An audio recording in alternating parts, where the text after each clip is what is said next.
The Zoom call changed everything. For the first time in this entire saga, David Storch sat face-to-face, virtually, with both the EFL and the independent football regulator, and that alone tells you the stakes have shifted. It comes at a moment that still feels raw around Hillsborough, where relegation was confirmed in the Sheffield derby and the damage of Deshphon Chansiri's era finally caught up in full.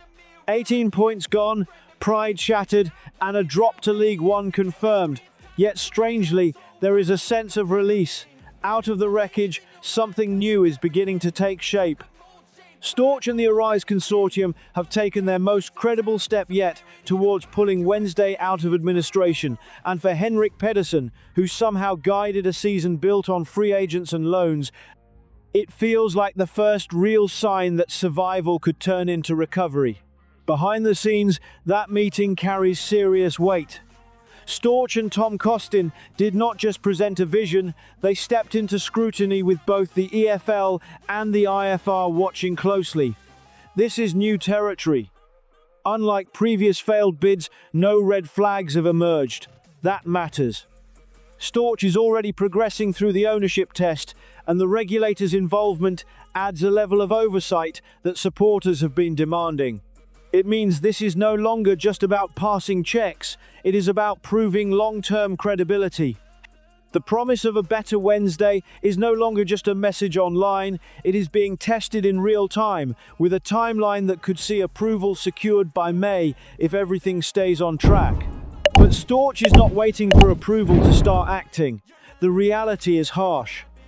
Because the bid falls short of fully satisfying creditors, Wednesday are facing another 5-point deduction and a restrictive £7,000 weekly wage cap per player. That is not survival, it is a competitive handicap in League One. And this is where the strategy becomes aggressive. Storch has assembled what insiders are already calling his legal team, led by Nick DeMarco, one of the most prominent sports lawyers in English football. This is not a symbolic move, it is a statement of intent. The plan is clear: challenge the restrictions, push back against the EFL, and attempt to break the cap before the season begins.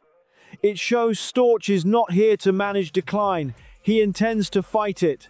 There is also something else growing around this project, something less tangible but just as important: reach, influence. The public backing from Gareth Bale is not just a gesture, it signals the level of network Storch brings with him. This is a club that has watched talent leave window after window. Rebuilding that pathway requires more than investment, it requires credibility. Storch's early engagement with the supporters' trust and local voices suggests he understands the damage that has been done.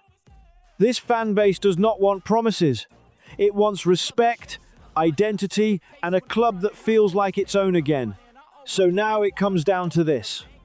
Do you believe bringing in Nick DeMarco will be enough to break through that £7,000 wage cap and give Wednesday a fighting chance in League One? And more importantly, is David Storch finally the owner this club can trust without hesitation?